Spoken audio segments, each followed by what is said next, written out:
welcome to the Intuitively Wild podcast. I'm your host, Rachel Levine. Living intuitively wild is about coming back home to ourselves.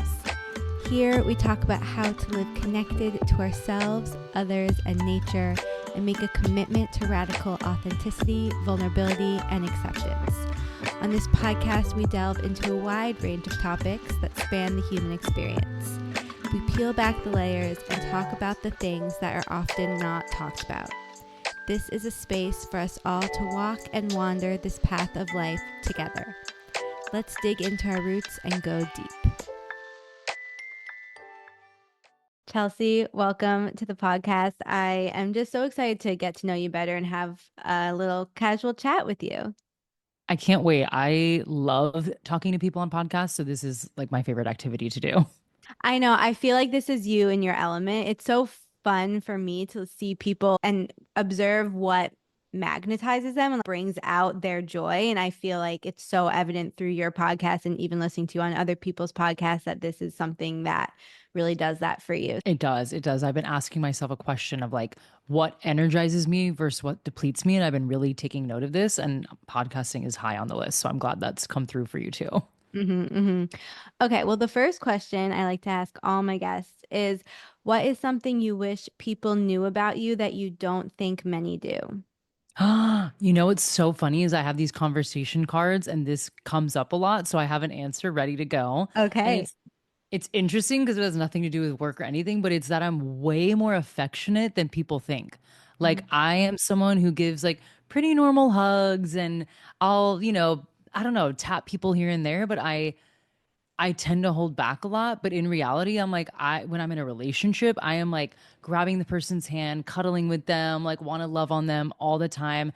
And recently I've expressed that to my friends because I'm like, I feel like I don't come off as a touchy, affectionate person, but I love it. And so my friend has started to help me break that barrier a bit. And so we'll like, we'll have a movie night. And she's like, do you want me to like scratch your head and you can lay on my lap? And I'm like, oh my God, yes. Like I would love that. So now we're starting to show each other, like you can be affectionate with friends too. You don't have to just be affectionate with a lover. And that's become a really interesting priority for me, is like, I want people to know I'm affectionate. And I don't think you would know that. You definitely would not know that about me off the bat from Mm. meeting me or even speaking to me. And I definitely, I don't know that I like present that way necessarily. So that's something I wish more people knew, is I am a cuddly teddy bear. Interesting. And why do you think that that has been hard for you to break through on in the past, even though it is something that you love? I feel like it's because in romantic settings, I thought if I'm even like a little bit affectionate or break the physical barrier with flirtation, the person is instantly going to think I'm leading them on. And then it's going to be an awkward conversation. And I'm just like, I'm not even going to entertain that. And I Mm. also think growing up, my mom and dad weren't particularly affectionate with me. And so I just kind of grew up being like, okay, if your parents aren't super affectionate with you, then you don't really learn it anywhere else. But what's interesting is that as I get older and I go home, some of my siblings are really affectionate with my parents. And I'm like, Mm. wait, why weren't we affectionate? And you know what I've come to the conclusion is it's that oldest daughter thing. Like, the whole eldest daughter movement. I'm an eldest daughter, and I think naturally we are independent, very like ambitious. We can do everything ourselves. And I often think people think of affection of like, oh, I'm melting into you and like I need a little cuddle. And so I think the hyper independence sometimes makes it look like I don't need a little cuddle and I don't need you to give me a hug and I can do it all myself. But in reality, I do want that. I do want a big hug and a cuddle and a hand squeeze. And so, yeah, I think it does come from maybe those younger years and not seeing it like around my environments a lot. Mm. Yeah, I think that in our culture, wanting physical intimacy or wanting to be touchy-feely can be seen as something that's really vulnerable or needy, or Yes. I mean, it can even sometimes be misinterpreted. Like people automatically think it's something sexual. And Yes. because of all those reasons, I think it is hard in our culture to just casually touch each other and make it something that's comfortable and comforting. 100%. And I actually saw a friend go through this where she's super flirty and physical and touchy, but it's not even inappropriate, right? It's just kind of like touching people on the arm or like resting her hand on your arm or this and that. But she breaks this physical touch barrier. And so many guys will be like, I think she's into me. Like, I think I'm gonna make a move. And she's like, she's dating my friend that's a girl right now. So Mhm. she's not even into these men, but they're like, I think she's definitely into me. And I'm like, see, that's what I mean. Just her grazing you really quickly on the arm just to show physical affection turns into, I think I'm going to make a move. And I think I've seen that evidence a lot. And so I get nervous that I'm going to create a situation where there's going to be an awkward conversation or I'm going to have to let someone down. I'd rather just avoid it. And to your point, too, I think there's something to be said about the vulnerability of it is vulnerable to like lay in someone's lap or let them touch your hair or, squeeze their hand. And when I go home, my sister will lay down on my dad's lap and they'll watch a movie or something. And I'm like, I just can't imagine doing that at 34 years old. Like, hey, dad, I'm going to come cuddle with you. I think you'd be like, what are we doing? This is so crazy. So it's interesting. My mom always says, she's like, I think we need to do snuggle therapy. Like, just to bring that out of you at a later age, because I don't know if you feel this way too. Sometimes you feel like you're too old, right? Like, I'm 34 now. I live alone. I've traveled the world. Like, do I really need that now? But I think humans always need physical touch in a very safe way. And I think it would be nice to open up that side of me a bit more. Mm. Yeah, I love that because I think that also speaks to you choosing to grow and question things Hmm. that you used to think were fact or rules or what you had to do. And you're now being like, no, I can choose to live differently. I can choose to show up differently. I feel like that's something that you do in your life in a lot of ways. Like you break rules, you question things, you choose to do things differently. So I'm curious if that's something that always has come naturally to you or if you've grown into that more. That's a good question. I was wondering this recently too of like, where did I even get that attitude? Because I actually think in school I was a rule follower. Like I was a bit of a teacher's pet and I was a little bit like, she said we have to do it at this time, so we have to do it at this time. And they said color in the lines, we color in the lines. I don't know that I was a rule breaker in school as much as I was more of a different thinker in terms of Mm. I would always just ask why. I remember very vividly in science class, we were talking about the skin barrier, and I was like, why do we itch? And she was like, hold on, that's not the topic. We're like, what are you doing? And I was like, no, I was like, I need to know, like, why, where do itches come from? Why do we itch? And you could tell she was like, hold on, like, let's like wait till we get to that part of the lesson. So I've always been curious, which I think sometimes could come off as rule breaking or outspoken, but I think it's just I've been curious. And I think naturally entrepreneurs and podcasters and creatives are curious people. We always want to go down the rabbit hole. So I do think I've always been like that. And I think the second thing that contributed to that is my mom put me in so many activities. Like she was just like, I just put you in everything. I was in dance and soccer, volleyball. I went to a school of the arts in sixth grade. I did acting, I did dancing. Like I just did so many things. You know how each sport has its own culture, right? There's cheerleaders and the cliques and the cute uniforms, and then soccer culture, very competitive, and then dancing is like there were just so many different little mini cultures I got to be a part of that I think talking out loud about this now, it makes sense why I'm easily adaptable and malleable in new cultures and environments, which naturally going into new cultures and environments, you see how people do things differently. Just like when you're younger, your soccer coach is going to tell you something than your dance teacher. I think that's the same exact thing. Like one boss is going to teach you something that's different than another boss. And in different cultures, you're just seeing how people operate differently. And I think that helped me open my eyes to like there is more than one way to do something. And I think it took me seeing it with my own eyes to believe that. And that's why I think now it's easier for me to be a bit more opinionated or feel like I'm breaking the rules more because I've just seen other people do it. Mm. One point that you brought up that I think is so interesting is how your curiosity seemed like rule breaking. I think Mm, the world tells us not to challenge things, not to question things, just follow the status quo, just do what you're being told to do. And that really stifles our curiosity and then therefore our creativity and therefore our individuality. And I believe that curiosity is such a important trait and to just look at life from a curious lens. I struggled with that for a long time in my life. I think because when I did do that, it seemed like I was trying to bump up against people or yeah. you Like know poke holes. exactly or ruffle people's feathers and I'm like no, I just want to be calm and keep the peace, but it's like no, I'm curious and I'm if that's curious. challenging you then that's okay.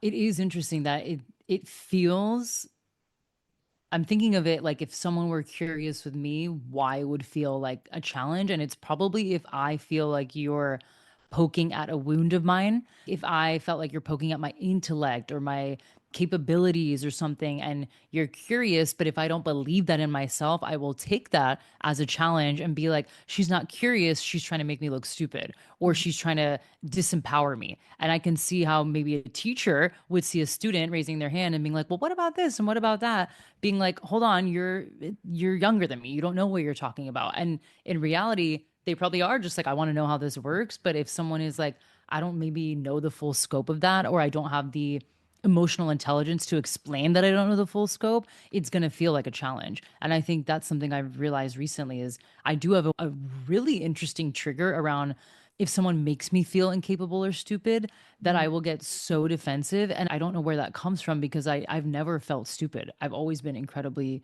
book smart in academic like landscapes. I've always excelled. I've never been called stupid. So I was like, I don't know why that would be a trigger. And I realized recently it's more of, I don't think it's stupid. I think it's capable. So I can see why some people might feel defensive or be like, oh, this is someone that I need them to start following the rules and, falling into line because they're poking holes in my identity. And if someone pokes holes and I don't believe it, I'm going to deflate. Yeah, people feeling that their identity has been challenged or their beliefs has been challenged is definitely a core trigger for a lot of people. This brings me to another topic that I really want to talk about with you, which is being a reflector, because I'm obsessed with human design. And for those who don't know, reflectors are only 1% of the population and they're the rarest type. I don't want to go into too many details about what a reflector is because I more would want you to speak from your experience versus projecting what I've learned about Right. reflectors. But I am curious what it's been like for you being a reflector, especially when it comes to your relationship with your identity. I would say it was super validating when I found out and how it related to my business Mm, because when I first started my business, I was taking a mastermind and a lot of coaching programs that were very much follow this system, follow this formula. This is how you get from A to B. I think everyone starts out like that, right? We're all desperate to figure out how to make this thing work and be profitable. And so we just invest in any course that promises any type of ROI or outcome. And I hmm remember just feeling in my body and my gut, like, I feel like I could just do this a different way. Like, I really don't think I need to have a Facebook group or start this series on Instagram. And when I learned about my human design and that reflectors need a lot of space to essentially like let go of what's not theirs and decompress and integrate what is theirs, that gave me the validation of I don't need to be taking 16 courses all the time and doing everything other people's way. By the way, I think that's true for everybody. I don't think everyone needs to be always taking courses, but I really was in this state of mind that I did trust my wisdom in myself, but it felt uncomfortable because it's like, how can you trust your wisdom in business if you've never really had a business? Like I was in it for 4 or 5 months and I just felt like I couldn't do this on my own. And here's the thing, I was in corporate America. I know how things work. I know how sales work and sales works and marketing and lead driving and all that stuff. So I had the knowledge, but for some reason I acted like it all went away when I started my business. So finding out I was a reflector was like, oh, yeah, you do need to really tune in and not just tune in, but like truly disconnect from other people's voices and trust that you have that embodied wisdom. And I think the profile is really important too, is that I'm a 6'2", which is from my knowledge, like the wise hermit. mm, And I'm like, oh my God, it makes so much sense that I need my hermit time in my period. Cause I used to think of that as a huge flaw where I'm like, how can I not always be consistent? If I love podcasting and I love coaching and I love talking to people, why can't I just be on all the time? And the hermit really gave me permission. I think that's what human design has done in general. It's given me permission to say, it's okay to take a little hermit period and come out when you've absorbed the wisdom. And I'll say the last piece that popped up is the podcast. My podcast started out as a very fun hobby. I just loved talking to people. I was curious.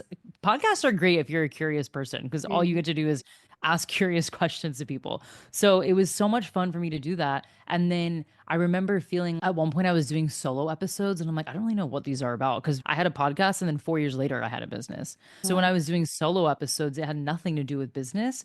And then later when I found out my human design, I was like, this makes so much sense. I was collecting wisdom and then reflecting it back to people. And I think that's why my first course launch and my first year of business actually went way better than I thought, because for years I had been reflecting back to the collective. Like that's what reflectors do, is truly be a mirror for what's going on in the world. And that really clicked for me, where I'm like, this all makes sense. So it's helped me in so many ways, but the biggest is really the permission slip. That's something I hear time and time again with everyone when I talk about human design, and that's how I've felt as well. I think that the disconnect piece is so important because reflectors especially, but all of us can get so inundated by the noise of the rest of the world. And again, the rules of how we should be doing things, and don't question things, just do it how you're supposed to do it. And taking time to really come back to ourselves and empower ourselves to trust what we're being guided to do from our intuition, that internal voice, whatever you want to believe it is, really taking that power back and believing in ourselves and not needing it to make sense or be what other people are doing. 100%. I think the same thing about astrology, right? For a while, I could not understand how to explain what I really do with people, because while I'm a podcast strategist, I don't do production, I don't do editing, I don't do all these other things that historically or typically a podcast person would do. And then looking at my birth chart, I was like, okay, well, this makes sense. I'm a Virgo Moon and Virgo Rising. I'm detail oriented. So obviously, I'm going to give you strategy. But my Aquarius Sun, I can see the innovation and the vision, and the Virgo-ness brings it down to life. The way I think of it is human design, astrology, the Myers-Briggs, all these things give you like video game character hats to put on, and then you get to be that character. So if I don't feel naturally like someone would, for example, right now, my apartment is kind of a mess. Like it does not look like a Virgo apartment, but I would not say in general, I'm a messy, chaotic person who never knows what's going on. In my business, I'm quite detail oriented. So that's when I start calling on my Virgo Moon, Virgo Rising. When I need to go take 2 or 3 months off to disconnect from the world and like listen to myself, that's my 6-2 reflector human design kicking in. So it just gives you these, again, like new video game character. Like when you choose your fighter in a video game, that's how I think of all these things, is like, which video game character are you going to be in this moment? Yeah, well, first of all, I'm a Virgo sun and moon, so we've got a little bit of that in Virgo common. Moon, love it. Yeah, it just is an ability to remind ourselves of the capacity that we have when we forget. Sometimes I can remind myself of a part of my chart and be like, "Oh, I can be confident in this ability because it's innate in me." You know, it's a little bit Yes. of that reminder. And I think it's interesting that you bring up the video game character and taking on those different identities, because not to get too much in the weeds with human design, but I have my identity center in human design undefined, which I think can help me relate to reflectors in a certain way, because I constantly feel like my identity is shifting, or I tap into flavors of the identity of people around me, and I'm highly impacted by that. And that's not a bad thing. You know, I think it's so beautiful to be able to be so deeply impacted by everything that's going on around you, and also to shift and change and be open to all of it. 100%. It's shape shifting, right? I think what the online business world has done, whether it's for the better or worse, is made us all shapeshifters, because we're taking in so much information and constantly bombarded with every type of angle of content we can possibly think of, that we need to like shapeshift to absorb it and decide, are we going to alchemize this? Do we need to delete this out of our brain? How does this serve me? And so what you were saying of, I take on sometimes people's identities, or I can just feel it, or I'm empathetic. I also think that's a skill because of how much information we've had to literally digest in the last few years, especially again, when you start a business, I feel like you're just online 10 times more. So the shape shifting thing I think is interesting too, because as a reflector, I used to make that mean something bad about myself, where it was actually really hard for me to brand myself, like starting a personal brand. I'm like, I don't know. Some days I literally want to live by the ocean and not speak to anybody and write a novel, and that's my life. And then some days I want to be in New York City doing 20 podcast interviews a week, living in a high rise. I don't know what to tell you. I like both lives. I want to live in Berlin and be a DJ in the underground world. Like, and I started to freak myself out, to be honest, where I'm like, how can you want to be this many things all the time? This is insane. And I also am a digital nomad. So I do actually, when I'm saying these things, it's like obvious I'm exaggerating, and kind of not. I could live for a year in New York City and live in a high rise and then go live on the beach in Mallorca. I have that freedom. And There's a curse to that where then you're like, well, who am I?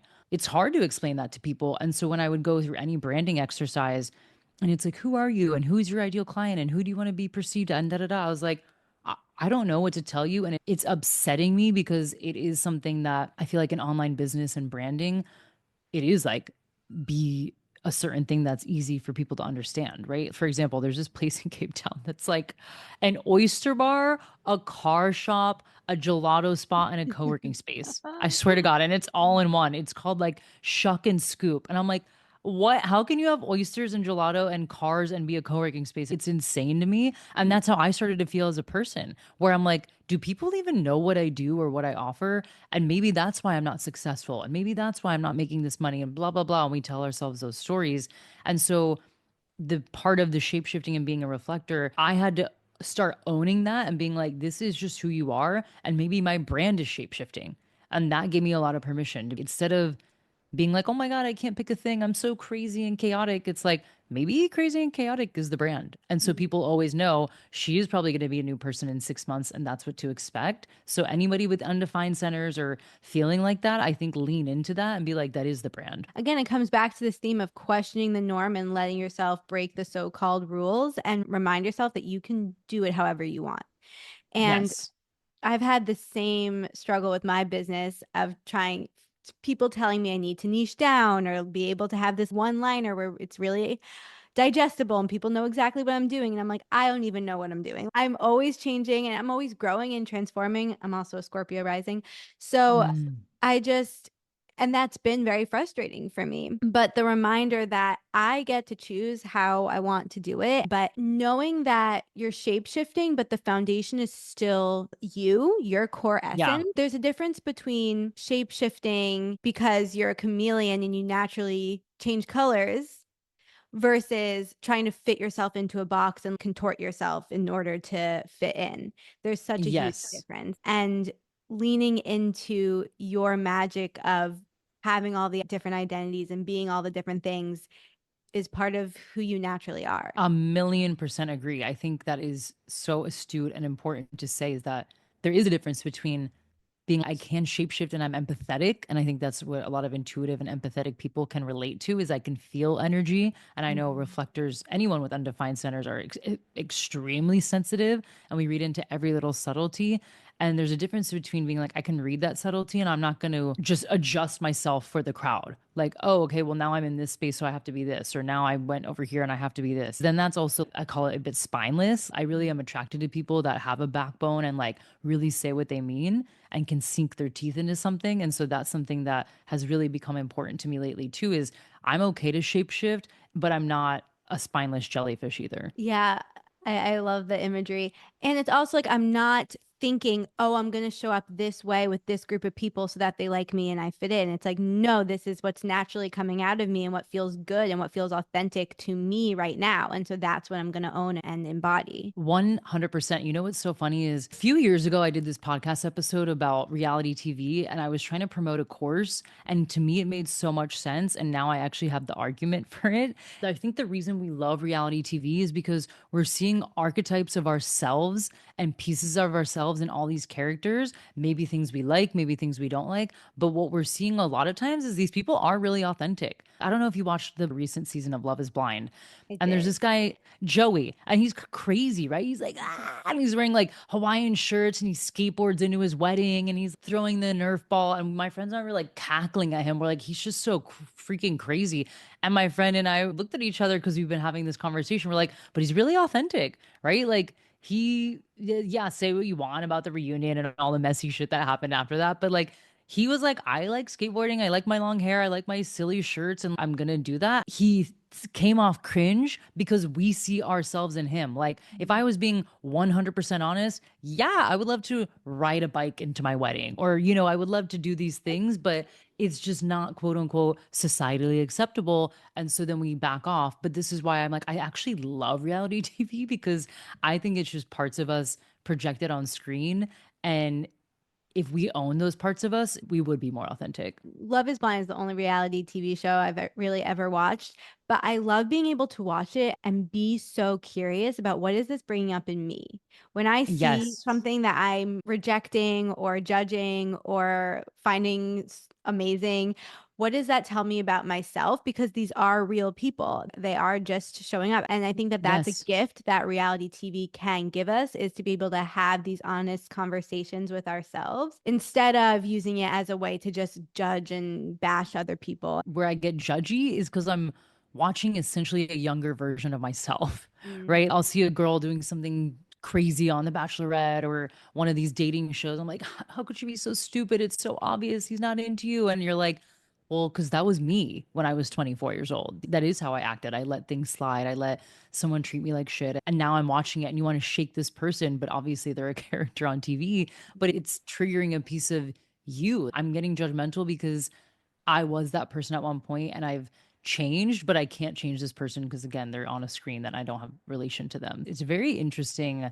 I've just watched reality TV through a new lens because I'm like, it's just a zeitgeist of information that is going on collectively, just represented in these like very exaggerated characters. Hmm. I would so love to know all of their human designs. It'd be so interesting to have a reflector there and to see how that shifts up the dynamic. You should go on one of Yes. these reality Oh shows. my God. You know what's funny is people always tell me like you would be great on reality TV. I'm like, I think I would be entertaining and I think I would be a mess. Speaking of open centers, like I am incredibly emotional and I would be sobbing in like every interview. So after a few more years of therapy, I could give it a shot. Okay, I want to talk about the witch wound. This is Yes. something that you've been talking about more recently, and it's also something that I've been talking about more recently, both in my own personal life and professionally. And the word witch is an identity or a word that our culture, our society has placed certain projections on and certain misconceptions or ideas on. And so that's one reason why I think it's important to talk about.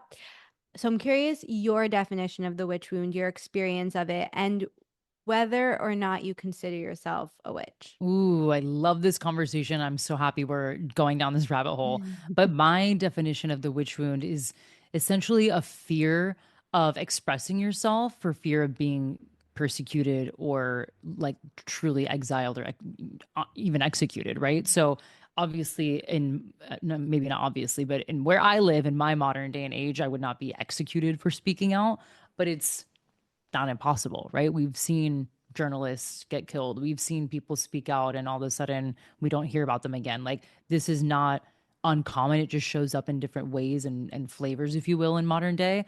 But back then, if you were someone that had any type of independence or wealth or knowledge, you were considered powerful because those are powerful values and traits, right? So if you were a woman back in the day in the 1800s, and you could, let's say, talk to a person and heal them through energy or touching them, right? Giving them a hug. I'm sure they were doing pretty basic things back then. They didn't have all the advancements we do now, but they had Mhm. emotional intelligence. If you had that, and people were now spreading rumors around the village like Rachel healed me with just sitting down with me for an hour. That sounds crazy back then. It's like, what do you mean? You take medicine, you da da da da.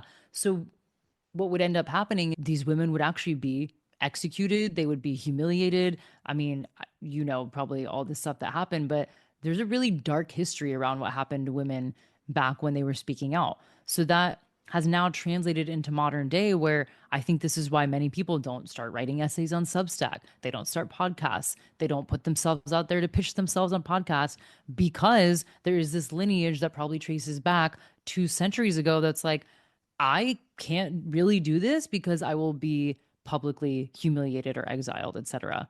So I personally have the way I've started to heal my own witch wound is doing exactly what they would have probably persecuted me for back then is speaking out, using my knowledge, my independence, connecting with other women, making things happen, collaborating. Like to me this is exactly how you heal it is by speaking up and doing what women couldn't do back then. I've had a similar experience in the sense that as I've started to use my voice more, it has reignited a light in me and a power in me that I wasn't expecting. For so long, I was terrified of using my voice. I just didn't. I Mhm. couldn't. I quieted myself. I shut myself down. I didn't want anyone to ever read what I wrote, or it would have been unimaginable to me to have a podcast a couple of years ago. And it has been one of the most healing experiences of my life to have a podcast, to start writing again, to share my writing on Substack, and then to start to connect to other people. I had a kind of unlock moment when you were talking about the collaborating with other women, because I did have a period of my life where I was very independent. I traveled a lot, and I have always had really deep friendships, but I never let myself rely on them or go Mm. to the distance, kept a distance, for lack of a better Hmm. word. And so now where I'm at in my life, I'm choosing to connect with people more, and I'm finding myself wanting to collaborate with people more and really wanting to work, just know all about what other people are doing, especially women, and to support Yes. people. I had an interesting conversation recently with someone about competition and other local businesses feeling competitive. And I believe that the more we collaborate with each other, especially as women, the more powerful we are. And Yes. we've been taught, it's been ingrained in us for our whole lives, consciously or unconsciously, that we should be in competition. And that, I think, is rooted in the witch wound as well. Oh, 1,000,000% it's rooted in the witch wound. I mean, if you think about it, let's go back to the 1800s. If women banded together and fought back, we were incredibly powerful. If you think about it, the only reason you would ever try to pin someone down is because they're too powerful, Mhm. right? You wouldn't try to take someone down that was weak. You take down people that are powerful. So yes, if women back then were banding together and coming up with ways to be like, we're not allowing this to happen, we would have been in a more matriarchal society. But because of a lot of things that happen, and I'm kind of listening and diving into this book that I'd recommend for anyone that's interested in this, called Caliban and the Witch.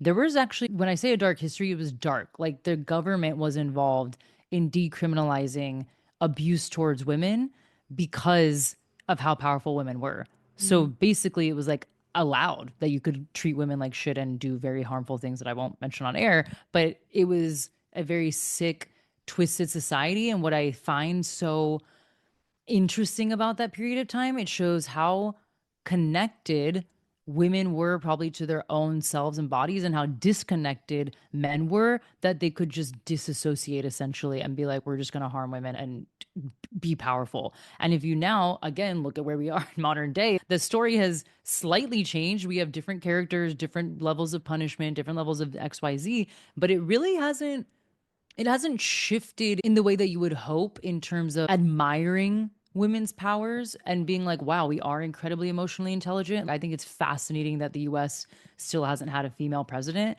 And I'm like, I don't think that's coincidental. I think that's very rooted in our colonial, Christian, patriarchal, white society. I think that has everything to do with it. And so, yeah, I could keep going down this rabbit hole, but I didn't answer your question earlier. If you like, what do we think of the witch, and am I a witch?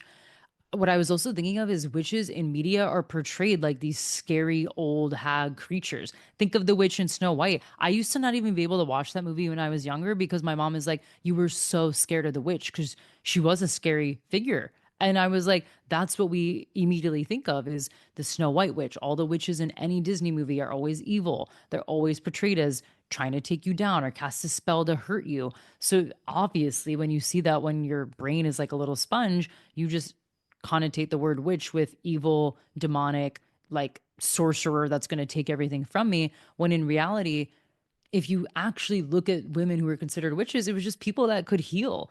It was people that could heal, tell stories, use energy to connect with people. And I'm like, yes, if we're using that definition, I'm 1,000,000% a witch. What's really funny too is a few years ago, maybe 5 years ago, when I was starting my podcast business and still having my own brand, I was like, I kind of want to separate the brand and the podcast. And I wanted to come up with a name for the studios. And my ex-boyfriend used to call me Little Witch in German. And then I was like, I wonder how we can make that happen. Maybe I could call it like Hexa Studios and all these things. And it's just so funny because this is something that's been swirling in my brain for like 5 years. It's just become more expressed now. But I don't think that's by accident. I think anybody that's talking about the witch wound or interested in this is because we probably do have a lineage that traces back to something where people in our family were not treated in the way that they should have been treated. We can reclaim that word and not think of it as like this demonic evil thing. And it's actually just a very powerful woman. We could all band together a bit more. I completely agree. And isn't it interesting how we can look back on our life and see how there were little breadcrumbs leading us to where we are now? And actually, I wrote something a long time ago before I even started talking about the witch wound or any of this about how presence is our power. And I think, especially with women, but with everyone today, being present gives you your power back because the world wants us detached, distracted, disassociated. It wants us shut down. It wants us to be so overwhelmed that we're just like, oh, I can't handle this. But when Yes. we decide to reconnect to ourselves and be really present with our lives and ourselves, we tap into our power. We start to realize that we have the ability to choose how we want to live our life and how we want to show up. Along with our culture portraying a certain image of the witch, it's also portrayed a certain image of the feminine, whether that, Mm-hmm. the energy or the archetype. It's portrayed it as very soft and doesn't have a backbone and always a caregiver and always wanting to people please and take care of others. And that energy is definitely a part of it. But the feminine's actually so powerful. It's so deeply intuitive. It is gifted. That is, again, innate within all of us, especially women. And so if we can tap into that power, the whole world would change. And the world knows that.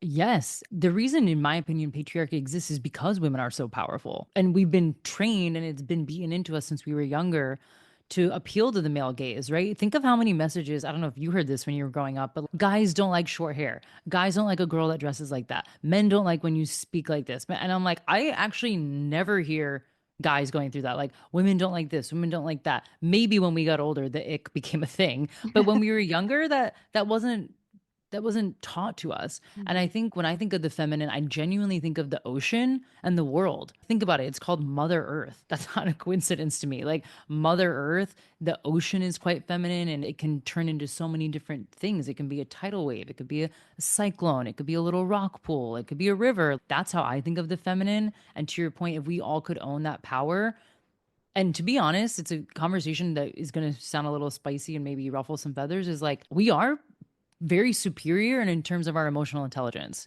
Mhm. and our intuitive gifts. And I was talking to a client about this because she's incredible. She was just on my podcast, Clara, and she and I were talking about owning my clairvoyant gifts a bit more because I was like, I feel like I am clairvoyant, but I definitely don't share it. I don't practice it. I'm just kind of like, yeah, I know this about myself. So we were having this conversation, and I'm trying to pull it up on my text messages because I think it's really pertinent to this conversation. Because she's also, I'm going to be working with her, where I was like, I just start to feel almost resentful, where I don't want to be in a world where I like hate men and all men suck and all men are bad. And I'm from the US right now. The US is kind of on fire, and it's hard not to be pissed off at the masculine and male energy. Mm. And we were having this conversation about women being powerful and kind of like superior. And I said, let me see. This begs the question of when will that gap close or will it close? And what do we do with that info? Part of me does feel resentment, like I feel superior, so go settle or go develop so that I'm not settling. Yet I'm also in this bind of patriarchy, which puts men on pedestals at times. Oh, there's lots coming up. And then she said, what if we see the gap as enough? What if it was never meant to be closed? What if we design a way to meet ourselves where we're really at and stop wanting it from men? What if we could find a way to own our superiority in a humble, grounded way? And I Mm. was like, hold on, I need a moment to sit with all these questions because this is like changing my brain chemistry, but it is just really, really timely that we're having this conversation because it's also, when your algorithm, you start searching things and it just pops up. My threads is very on this algorithm right now that we're talking about. But yeah, the new flex for men is being emotionally intelligent because women have been that for millennia. And I think it's so important that we own that. And like you were saying about presence, we start to tune into what is a distraction. This happened to me in the last 6 months where I don't know really what catalyzed it, but I was like, you know what? I'm spending a lot of time and energy on like beauty appointments. Every day was running around, getting hair cut, blown out, nails, eyebrows laminated, my lashes done, color, cut, everything. And I'm like, I'm spending so much time doing this that I have no mental bandwidth to do anything else. And now let's add alcohol. Okay, well, now I'm wasted. I'm hungover. I'm doing dumb things. I'm apologize. And I'm like, holy shit, if I just removed half these things, I would feel more present. And so in the last 7 months, I've gotten sober. I've really reduced my skincare routine. I've reduced my appointments because I'm like, who taught me that I need to change myself this much? Mm. Oh, the patriarchy, appealing to the male gaze. Men don't like this and that. And I'm like, yeah, I'm always trying to be hot and look good instead of I'm trying to be myself and be present. And that has been one of the most life-changing gifts, to be honest, that I've given myself is removing distractions from my life so that I can own my power. Wow, there's so much in what you just said that I want to touch on. First, the conversation that you shared. I think it's an important point that maybe we're not supposed to close the gap because also men naturally develop emotionally later than women, and that's just natural. So maybe that natural gap is there for a reason. Yeah. And then the other thing I wanted to say is that you touched on not your sobriety. I've been sober pretty much all of my life, and I won't go into all the details of this story, but I never was a big drinker. I don't like to place labels on myself, and I'll have a drink here and there if I want to. But why I really don't drink ever is because I had this moment where I realized the only time I was drinking is when I was with men, and it was to make them feel more comfortable. Like I never really wanted to drink. I never really liked drinking, and I never felt that it actually made me feel more loose or confident or whatever. But it was clear to me that in these situations, the guy wanted me to drink. So I really have a strict rule with myself: never drink on a first date. Again, I really don't drink ever, but if I am going to, it's only when I'm really comfortable with someone and it's to have more fun. And that really says something, that connection between the alcohol and relationships. Yeah, I mean, I don't even know what actually is an actual benefit of alcohol because what it does, it scientifically reduces our inhibitions, our judgment calls, how we make decisions. It literally disorients us. And so when we're talking about power again, I think in very visual terms, is like think of a ball of light and then it's like alcohol is now we've dimmed the light and now something else and now this and that and social media and constantly questioning how we look and this and that. It's like now you're just this little matchstick instead of being this like sunshine beam. And I think when I started to realize the same thing with dating, I'm like, why am I getting wasted on first dates? And why am I not trusting that what like who I am in my presence is enough? I don't need to be wasted or drunk and like, oh my God, I'm gonna make be more fun and flirty when I'm wasted. It's actually that's not really who I am. Who I was presenting as drunk is like, well, that's not actually who you're gonna get day to day. So in a way, it's this is all kind of a lie. You're getting two different people essentially. So yeah, I am really interested to see what sobriety, what else it brings up because it obviously brings up a lot. Like you said, there's no distractions, there's no numbing out anymore. It continues to bring up things, but I will also say the gift it's given me is probably what it's given you is the state of presence. Yeah, exactly. Taking back that power. And again, not needing to be anyone that we're not, just showing up authentically and being like, this is who I am. And you either want to be with me or you don't. And I'm enough.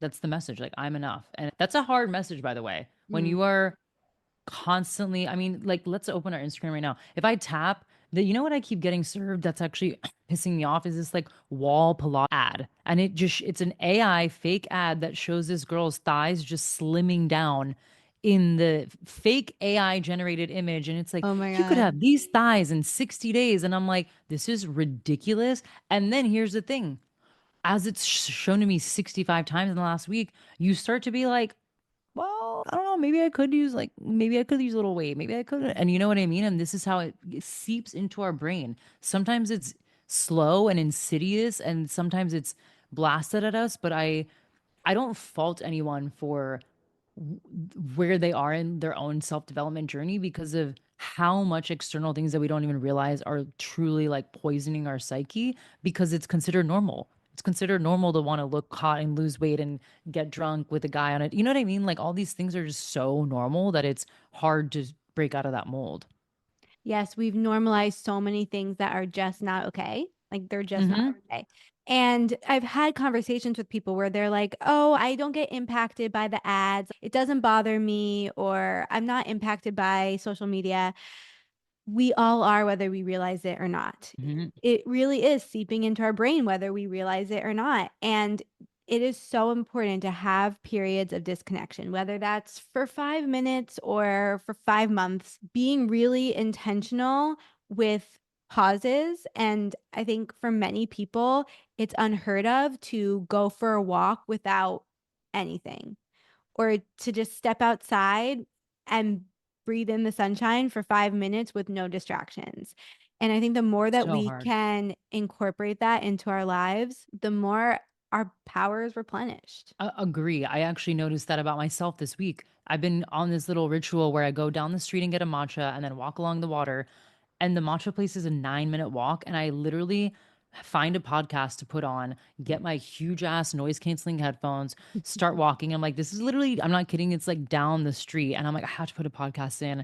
And then I go on a walk. I have to listen to an audiobook. I need to be learning something. I need to be ahead of the game. And I'm like, the only reason I think that is because I see everyone else learning, progressing, doing things. And where am I learning that? On social media. So recently I've challenged myself. What I usually do is I go to this rock pool and I'm like, instead of listening to another podcast or trying to always be productive, which is just capitalism in self-care form, is just watch the waves for 5 minutes. And I'll literally set a timer, which I know is still silly, but I'm like trying to retrain myself to be present with nature. Is like, I don't want to listen to it, my meditation app. I don't want to listen to an audiobook. I'm going to put everything down and just watch the waves for 5 minutes.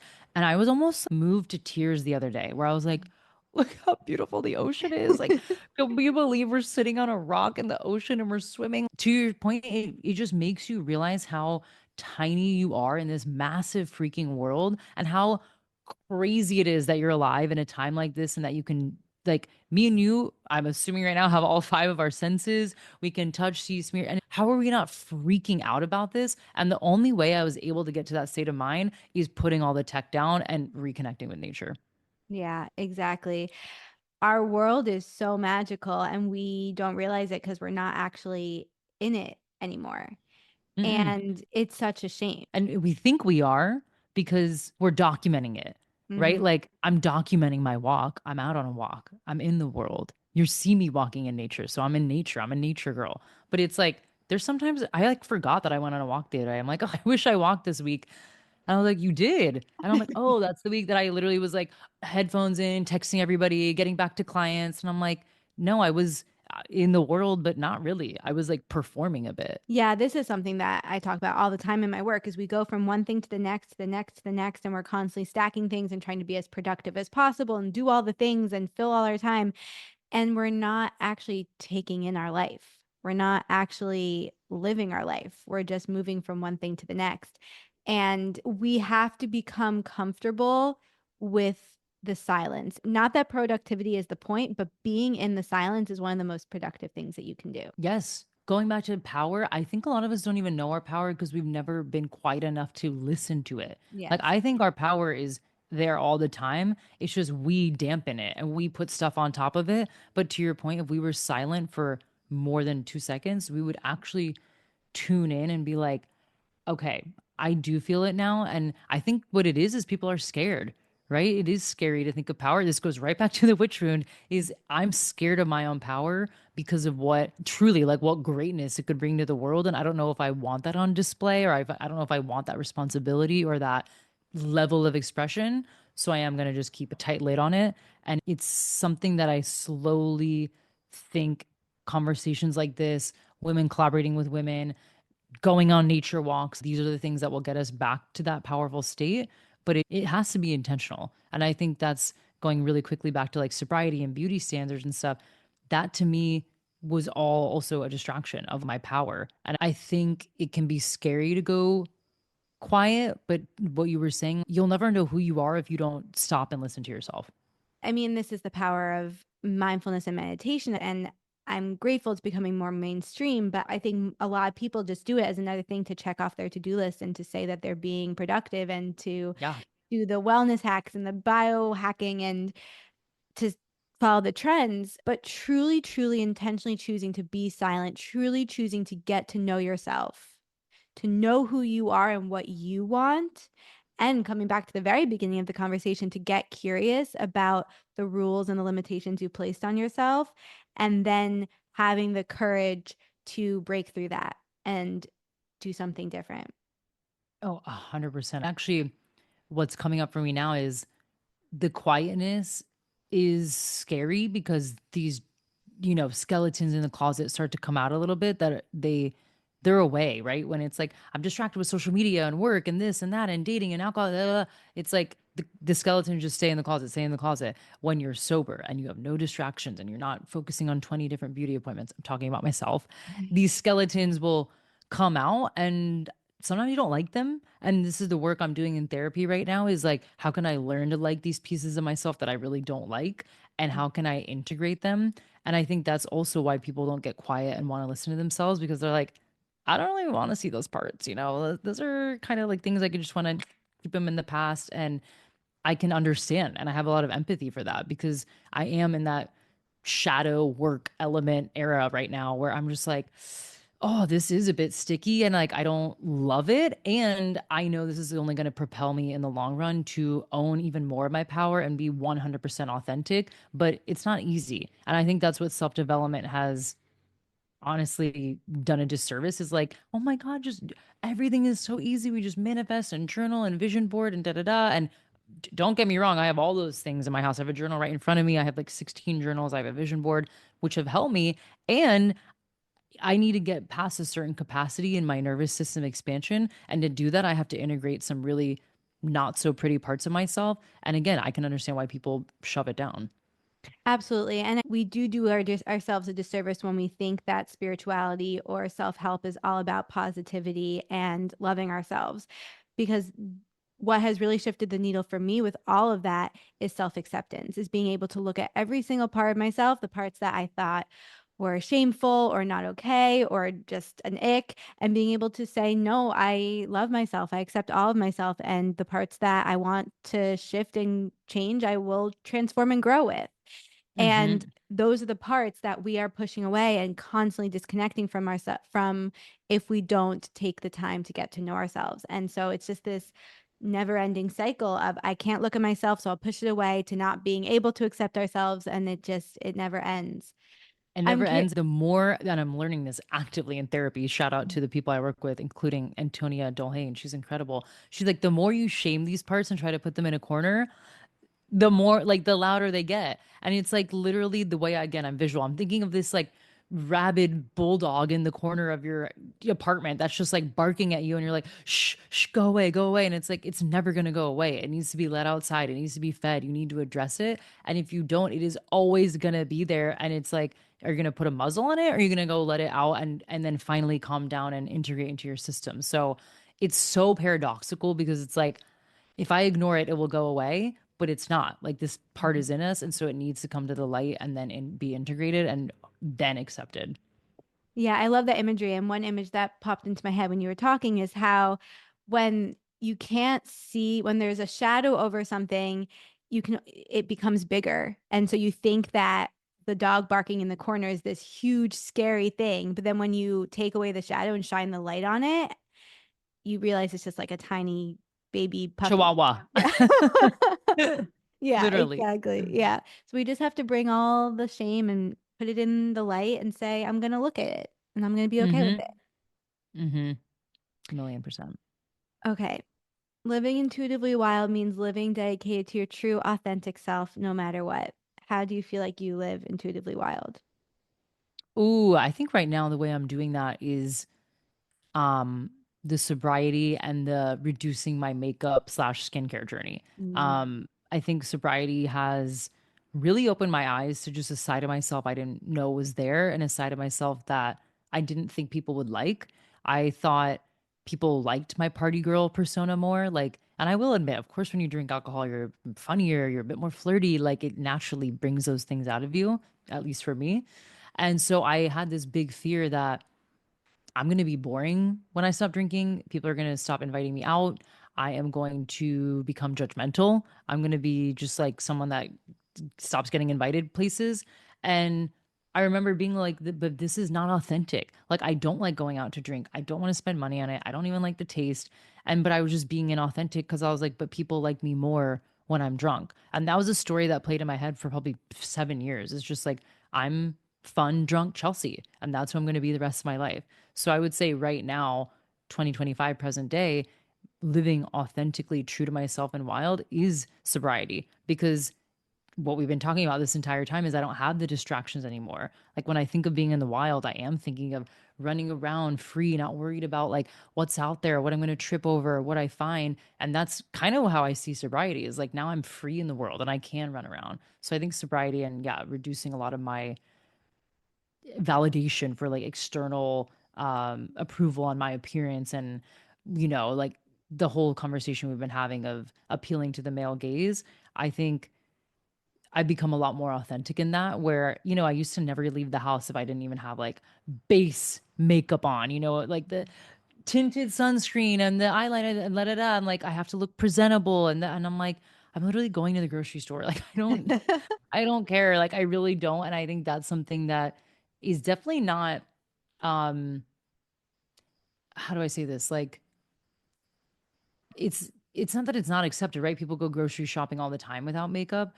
It's more so that I will say there's obviously a social capital to putting investment into your beauty, right? Like, if I went into an interview at a podcast network in New York City and I went with like wet hair and like chill, like athleisure and no makeup, we all like, I know I would not be taken as seriously if I went with a blowout and a blazer and heels. Like, that is how the game is played.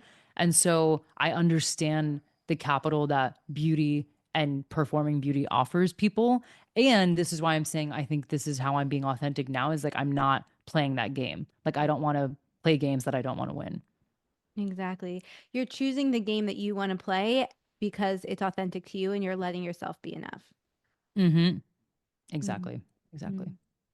I feel like there's so many more things I want to talk to you about, but thank you so much for being here. Please share with everyone where they can connect with you, your work, all the things. Absolutely. We could always do a part 2, 3, 4.